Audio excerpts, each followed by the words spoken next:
മറ്റു മനുഷ്യരുമായി യാതൊരു സമ്പർക്കവുമില്ലാതെ കഴിയുന്ന ലോകത്തിലെ ഏറ്റവും ഒറ്റപ്പെട്ട ഗോത്രമാണ് മാഷ്കോ പിറോ. പെറുവിയൻ ആമസോണിലെ ഒരു തദ്ദേശീയ ഗോത്രമായ ഇവർക്ക് മാത്രമായി തന്നെ 2002 ഒരു ടെറിട്ടോറിയൽ റിസർവ് ചെയ്യപ്പെട്ടിരുന്നു. എന്നാൽ മരം വെട്ടുന്നവരുടെ കയ്യേറ്റ ഭീഷണികളെ തുടർന്ന് മാഷ്കോ പിറോ ഗോത്രക്കാർ അവർ കഴിഞ്ഞിരുന്ന മഴക്കാടുകൾ ഉപേക്ഷിച്ച് പുറത്തേക്ക് പോകുന്നതായി വാഷിംഗ്ടൺ പോസ്റ്റ് റിപ്പോർട്ട് ചെയ്യുന്നു. മനുഷ്യാവകാശ സംഘടനയായ സർവൈവൽ ഇന്റർനാഷണൽ പുറത്തുവിട്ട ഫോട്ടോകളും വീഡിയോകളും മാഷ്കോ പിറോ ആളുകൾ വനത്തിൽ നിന്നും പുറത്തേക്ക് കടക്കുന്നത് കാണിക്കുന്നു.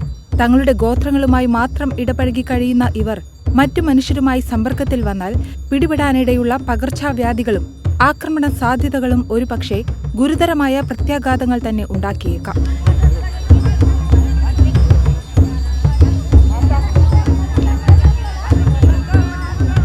തെക്കുകിഴക്കൻ പെറുവിലെ വനത്തിൽ നിന്ന് മാഷ്കോ പിറോ ഗോത്രക്കാർ പുറത്തേക്ക് പോകുന്നത് കാണിക്കുന്ന ഈ വീഡിയോ ജൂണിലാണ് പകർത്തിയത്.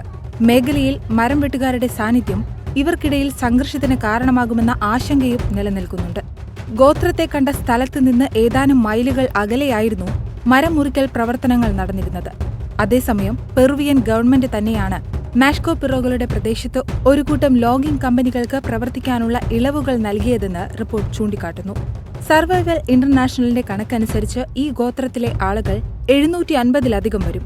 തെക്കുകിഴക്കൻ പെറുവിലെ വനങ്ങളിലാണ് ഇവർ താമസിക്കുന്നത്. എന്നാൽ മരം വെട്ടുകാരുടെ കടന്നുകയറ്റം മൂലം ഈ ആളുകളെ ബ്രസീലിയൻ അതിർത്തിക്കപ്പുറം കണ്ടതായി റോയിട്ടേഴ്സ് റിപ്പോർട്ട് പറയുന്നുണ്ട്. ഇപ്പോൾ പുറത്തുവന്നിരിക്കുന്ന ദൃശ്യങ്ങൾ ബൊളീവിയയുടെയും ബ്രസീലിന്റെയും അതിർത്തിയിലുള്ള പെറുവിലെ മാഡ്രെ ഡി ഡിയോസ് പ്രവിശ്യയിൽ സ്ഥിതി ചെയ്യുന്ന മോണ്ടെ സാൽവാഡോയിലെ ലാസ് പീഡ്രസ് നദിയുടെ തീരത്തുനിന്നുള്ളതാണ്. സർവൈവൽ ഇന്റർനാഷണൽ പറയുന്നതനുസരിച്ച് അവരിൽ 17 പേർ അയൽ ഗ്രാമമായ പ്യൂർട്ടോ ന്യൂവോയ്ക്ക് സമീപവും എത്തിയിട്ടുണ്ട്. പക്ഷേ ഇതാദ്യമായല്ല മാഷ്കോ പിറോ ഗോത്രക്കാർക്ക് തങ്ങളുടെ പ്രദേശത്ത് ഭീഷണി നേരിടേണ്ടതായി വന്നിട്ടുള്ളത്. 2011 പിന്നീട് 2013 ഇവർ നാഗരിക മനുഷ്യരുമായുള്ള സംഘടനകളിൽ ഏർപ്പെട്ടതായി റിപ്പോർട്ടുകൾ വന്നിട്ടുണ്ട്. പക്ഷേ ഇതിൽ അപകടകരമായ വസ്തുത ഗോത്രവർഗക്കാരും മറ്റുള്ള മനുഷ്യരുമായും നടക്കുന്ന ഏത് തരത്തിലുള്ള ഇടപെടലും ഗോത്രവർഗക്കാർക്കിടയിൽ രോഗങ്ങൾ പടർത്താൻ കാരണമാകും എന്നതാണ് വിദഗ്ധർ പറയുന്നത്. അത് മാഷ്കോ പിറോയെ മുഴുവനായി തന്നെ തുടച്ചു നീക്കിയേക്കാം.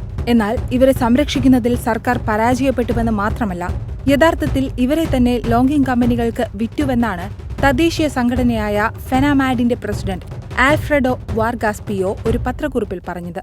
അതേസമയം പുതിയ പകർച്ചവ്യാധികൾ ഉണ്ടാക്കുക മാത്രമല്ല, ഇരുവശത്തും അക്രമത്തിന്റെ അപകട സാധ്യതയുമുള്ളതിനാൽ മാഷ്കോ പിറോയുടെ പ്രാദേശിക അവകാശങ്ങൾ നിയമത്തിൽ അംഗീകരിക്കപ്പെടുകയും പരിരക്ഷിക്കപ്പെടുകയും ചെയ്യേണ്ടത് വളരെ പ്രധാനമാണ് എന്നും പിയോ കൂട്ടിച്ചേർത്തു.